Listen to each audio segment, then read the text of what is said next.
streaming services in California. And Hello, this is Dr. Jeff Kim, headed out to the Governor's Budget Workshop as we think about the upcoming fiscal year. We are here today for the School Services Governor's Budget Workshop. The Governor presented his 26-27 budget proposal, and School Services is an agency that supports us, and they sort of take his proposal and break it down into what it actually means for all of the school districts in a lot more detail than we get from the governor's original proposal.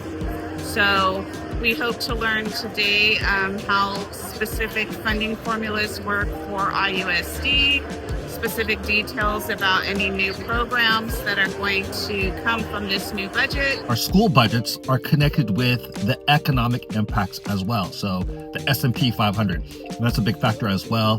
That's a huge part of our revenue for the state of California. We want to get the information as quickly as possible so that we can make good, accurate projections for what we have to look forward to in 26-27. We're funded based on the number of students that we have, typically based on a dollar amount per student. So the big thing that we're going to learn today is what is that dollar amount going to be for 26-27, and what might be some of the factors that might influence that over the next few months as they go into negotiations with the legislature about his proposal. And so this is just nice to have that satellite perspective of the prospective budgets, and then the laws that are in place, like Proposition 98, which guarantees the minimums for education. It funds the lion's share of Irvine Unified School District's budget. We have roughly 38,000 students, and the majority of the funding to support that comes from the LCFF calculation,